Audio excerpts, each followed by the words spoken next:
अस्सलाम वालेकुम, मैं हूं जावेद फ़ारूकी और आप देख रहे हैं मेरा यूट्यूब चैनल। नाज़रीन, हुकूमत को हटाना है, हुकूमत को गिराना है, तहरीक अदम-ए-इत्तेमाद लानी है, तहरीक अदम-ए-इत्तेमाद नहीं लानी, लॉन्ग मार्च करना है, क्या करना है क्या नहीं करना।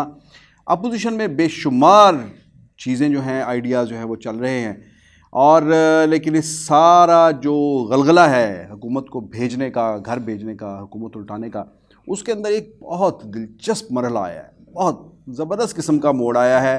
और अगर आप उसका बगौर जायज़ा लें तो मैं ये बात कहने में हक़ बजानब हूँ कि जो बात उंगली से शुरू हुई थी, अंपायर की उंगली उठने वाली है। आपको याद होगा इमरान खान कहते थे धरने में, अंपायर की उंगली उठने वाली है, अंपायर की उंगली उठने वाली है। और उस उंगली से क्या क्या मुराद ली जाती थी और अंपायर के हवाले से क्या क्या तशरीहात होती थी कि अंपायर कौन है। आज तक ये बात होती है कि अंपायर इमरान खान किसको कहते थे, आखिर वो किसकी उंगली खड़ी करना चाहते थे। तो इस हवाले से इमरान खान की सियासत को भी क्वेश्चन किया जाता था कि वो अंपायर की तरफ ही क्यों देखते हैं, अवाम की तरफ क्यों नहीं देखते। सामने तो अवाम है, उन्होंने इकट्ठे किए हुए 126 दिन का धरना है और नज़रें हैं, तवक्कुआत है अंपायर से। तो ये एक बड़ी दिलचस्प बात थी। लेकिन अब बात जो है वो उंगली से हाथ तक आ गई है। मेरी मुराद ये है कि अगर इमरान खान उंगली की बात करते थे तो अब नून लीग ये बात कर रही है और बाकी अपोजिशन भी, और ख़ास तौर पर नून लीग, कि जनाब इनके ऊपर उनका हाथ है और वो हाथ जब पीछे हटेगा तो हम तहरीक अदम-ए-इत्तेमाद लाएंगे। ये हाथ जब तक है उस वक्त तक तहरीक अदम-ए-इत्तेमाद लाने का ना कोई फ़ायदा है, ना उसकी हम लाएँ तो ना वो कामयाब हो सकती है। मौलाना फजलुर रहमान भी यही कहते हैं, ये हटाएँ ना, ज़रा हाथ हटाएँ ना। ये हाथ हटाएँगे तो उस एक दिन में तहरीक अदम-ए-इत्तेमाद आ जाएगी और एक दिन में लोग चले जाएंगे। और उनसे शाहिद खाकान अब्बासी साहब से पूछा गया कि क्या अभी भी हाथ उनके ऊपर है, तो उन्होंने कहा जी कि हाँ अभी भी हाथ है। क्योंकि उन्होंने कहा जी कि आप तो जो लोकल बॉडीज़ इलेक्शन थे उनमें केपीके के अंदर जो लोकल बॉडीज़ इलेक्शन हुए उसमें तो आप बड़े राज़ी थे, खुश थे कि वहाँ पर पीटीआई हारी है और जेयूआई को भी सीटें मिली हैं, जेयूआई पेशावर से जीत गई, आपको भी कई डिस्ट्रिक्ट जो हैं वो मिल गए। तो आप उस वक्त तो कह रहे थे कि ये जो हैं हाथ वाले जो हैं ये गैर जानबदार हो गए हैं, और अब आप कह रहे हैं। उन्होंने कहा जी उस वक्त हम यही कहते थे, मौलाना का भी ये कहना था कि हाँ इसमें काफ़ी वो गैर जानबदारी हमें नज़र आई है जिसकी हम डिमांड कर रहे हैं। लेकिन अब जो ताज़ा तरीन सूरत हाल है, अब्बासी साहब फरमाते हैं कि अब जो ताज़ा तरीन सूरत हाल है उसमें जो मिनी बजट का जो फाइनेंस बिल पास हुआ है उसमें वो गैर जानबदार नहीं रहे और वो हाथ फिर उनके ऊपर आ गया है और उसने फिर उन्हें सपोर्ट किया है। वो कैसे किया है? टेलीफोन कॉल से नहीं है। इत्तेहादी बताते हैं, वज़ीर बताते हैं, पीटीआई के एमएनएज़ बताते हैं कि जनाब हम तो नहीं आ रहे थे, तो टेलीफोन कॉल्स आ गई। अब वो टेलीफोन कॉल्स किसकी हैं? वो इशारा उनका उसी तरफ है कि जिनका वो हाथ है, इशारा उनका उसी तरफ है जिनकी उंगली का जिक्र इमरान खान करते थे। सो गोया इमरान खान उंगली की तरफ देख रहे थे तो ये हाथ की तरफ देख रहे हैं। तो बात जो है तकरीबन कमोबेश वहीं पर खड़ी है। तो मुझे ये समझ नहीं आई कि पिछले 3 साल से मियां नवाज शरीफ साहब ने जो पॉलिटिक्स की उसमें से क्या कमाया, क्या उसमें से निकला क्या। यानी अब भी अगर आप उस हाथ को न्यूट्रलाइज नहीं कर सके, तो आपकी सियासत उस हाथ को न्यूट्रलाइज नहीं कर सकी, तो फिर ये सारे का सारा जो है, जो बसात बिछाई गई, जो आपने तुंदो तेज़ तकारीर की, जिसमें आपने उनको बहुत ज़्यादा इस्टेब्लिशमेंट को भी, आर्मी चीफ को और जनाब कप्तान वज़ीर आज़म इमरान खान को, इन दोनों को इकट्ठा किया और कहा कि नहीं, हम अब आप दोनों को इकट्ठे ही एड्रेस करेंगे क्योंकि इसके ज़िम्मेदार अकेला इमरान खान नहीं है, इसकी इस्टेब्लिशमेंट भी इसकी बराबर की ज़िम्मेदार है। तो इस किस्म की एक बड़ी जो कहते हैं जारहाना एक सियासत जो थी मियाँ साहब की वो थी। लेकिन अब अल्टीमेटली क्या है कि पिछले 2-3 माह से 4 माह से वो तोपे खामोश हैं और वो बातें जो थी कि मुस्लिम लीग नून एस्टेब्लिशमेंट के साथ कहीं अंगेज है किसी मुज़ाकरात में, इन चीज़ों को तक़वियत मिली और अब हम देखते हैं कि मुस्लिम लीग नून की तरफ से भी जो टारगेट किया जा रहा है वो सिर्फ इमरान खान और मौजूदा पीटीआई की गवर्नमेंट को किया जा रहा है। और बात यही हो रही है कि इमरान खान कैसे जाए, उन्हें कहा जा रहा है कि आप हाथ बस पीछे कर लें।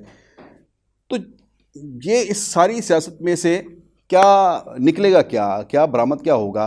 अब उन्होंने तो बड़े तरीके से इनको अंगेज करके अपने साथ अपनी तरफ से तो उनकी तोपें जो हैं वो खामोश करवा दी, यानी इस्टेब्लिशमेंट वो तो सुखी हो गई, उन्होंने तो इन्हें खामोश कर दिया, उन्होंने इन्हें खामोश करवा दिया कि अब आप अपना ये रुख इधर से हटाएं और ये टारगेट है आपका, अच्छे लगे रहो।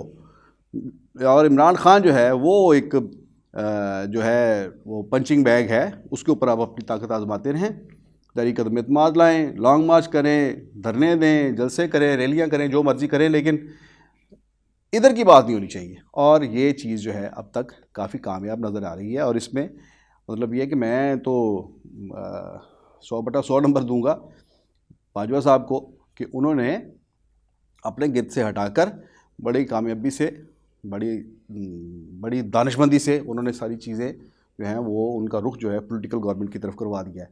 तो मियाँ साहब को भी अब मेरा ख्याल है कि चीज़ें जो हैं वो समझ आ गई हैं कि ये कैसे चलना कैसे है और अपना मकसद कहाँ से किस तरह से निकालना है। तो वो जारहाना सियासत जो है अब वो डंप हुई नज़र आ रही है। तो यही एक दिलचस्प इसका एक पहलू था कि देख सभी एक ही तरफ रहे हैं, सारे सब जो है वो एक ही मंजिल के राही हैं, यानी उधर से ही होकर आपने इस्लामाबाद में जो ताकत का मरकज़ है उसके अंदर दाखिल होना है। आज की दूसरी बात वो सदारती निज़ाम के हवाले से जो गपशप चल रही थी, जो कानों में बातें चल रही थी, सरगोशियाँ चल रही थी, वो कल एक निजी टीवी के ऊपर अब इश्तहार भी चल गया इसका कि सदारती निज़ाम होना चाहिए और मुल्क के मसाइल का हल वही है। ये एक बहुत बड़ी बात है, बहुत बड़ी डेवलपमेंट है और इसका अभी तक किसी तरफ से कोई ऐसा नहीं आया। थोड़ी देर इश्तहार कहीं चला है और उसके बाद फिर गायब हो गया, नज़र नहीं आया, लेकिन वो वायरल हो गया। अब ये इश्तहार कहाँ से आया, किसने चलवाया, ये क्या इसके मकासद क्या थे? एक टेस्टर तो उन्होंने लगाया है, एक फीलर छोड़ा है, इसका डेफिनेटली यही कि इसका देखते हैं कि फ़ीडबैक क्या है।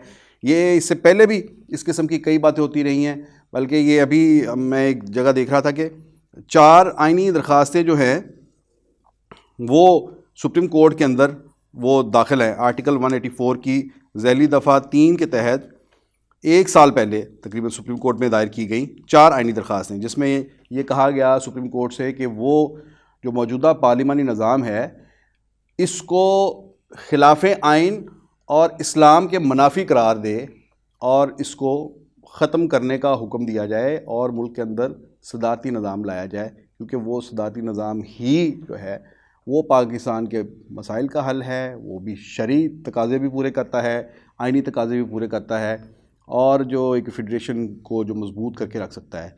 अब ये तो एक बहस है, अब इस तरह की दरख्वास्तें दायर करने वाले भी मिल जाते हैं और भी गई, लेकिन अब ये बात शुरू हुई है तो ये डिबेट तो होगी। अब इस पर यह भी बात होगी कि सदारती निज़ाम के जो हामी हैं, पार्लिमानी निज़ाम की ख़राबियाँ हैं, बिलाशुबा बहुत ख़राबियाँ हैं इसके अंदर, वो इतना फास्ट ट्रैक नहीं है, इतना क्विकली उसके अंदर आप फैसले नहीं कर पाते जितना सदारती निज़ाम के अंदर करते हैं। सदारती निज़ाम में तो ये है ना कि एक आर्डर जारी किया, सदारती आर्डर जारी किया, वही कानून है और उसको कहीं चैलेंज नहीं किया जा सकता और वो चीज़ें उसी तरह से होती जाती हैं। सदर पाकिस्तान जो है, सदर मुमलिकत जो है, वो तमाम इख्तियारात का मंबा होता है और वहीं से सारी चीज़ें चलती हैं। ये पार्लिमानी निज़ाम की ख़राबी अपनी जगह, लेकिन सदारती निज़ाम भी जब आया तो उसने दिया क्या आखिर मुल्क को, और उसमें क्या उसके अंदर आपकी जितने भी इक़्तिसादी मसाइल थे वो सारे हल हो गए। अलबत्ता ये ज़रूर है कि जो एक अयूब खान का जो सदारती निज़ाम था, उनका जो 10 साल का दौर था, उसमें ये कहा गया एक बार कि जनाब इंडस्ट्रियलाइजेशन हुई है और मुल्क की मईशत मजबूत हुई है, पाकिस्तान तेज़ तरीन तरक्की करने वाली मईशतों में शुमार हो गया उसका। लेकिन उसके साथ साथ ये भी है कि उसी दौर की कहानी थी वो भी कि 22 घराने, जो 22 घरानों के अंदर सारी दौलत का इर्तिकाज़ हो गया था।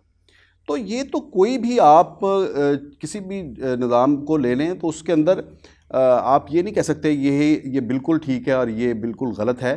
तो उस निज़ाम में ये था, ज़िया-उल हक उसके बाद सदर पाकिस्तान बने, तो ज़िया का जो दौर था, सदाती दौर था, उसमें क्या क्या ख़राबियाँ हैं। आपके मुल्क के अंदर हीरोइन, क्लाशनकोफ कल्चर, दहशतगर्दी और लैंड ग्रैबिंग, सब कुछ, पॉलिटिक्स करप्ट हो गई।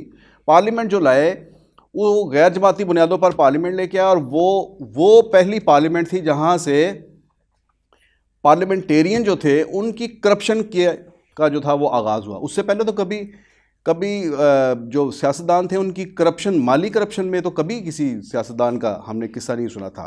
ये एक बात बड़ी आम कही जाती है कि जुल्फ़िकार अली भुट्टो को अगर ख़त्म करना मकसूद होता, तो अगर सिर्फ ख़त्म करना ही मकसूद होता तो, और उसके लिए बहुत बेहतर था कि कोई ज़िया-उल हक को 2-3 साल लगा के कोई करप्शन केस कोई निकाल लेता, कोई मनी लॉन्ड्रिंग का केस आ जाता, कोई टीटी का केस आ जाता, कोई किसी भी किस्म का कोई ऐसा करप्शन का केस आ जाता। लेकिन कोई करप्शन का केस जुल्फ़िकार अली भुट्टो के ख़िलाफ़ नहीं मिला, ना ही उस दौर में कोई इस तरह से ये करप्शन होती थी। तो ये 85 की असम्बली की बरक़ात हैं कि वहाँ से पार्लियामेंटेरियन को तरक्याती फ़ंड्स मिलने शुरू हुए, और उन तरक्याती फ़ंड्स के अंदर उनके कट्स लगे, कमीशनें उनकी, नालियाँ, जो मुल्क का जो सबसे बड़ा जो इदारा है कानून साजी का, पार्लियामेंट जो है, करनी उसने लेजिस्लेशन है, लेकिन काम उसे ज़िया साहब ने दे दिए गलियाँ सीवरेज बनाने के, और उनके ठेके,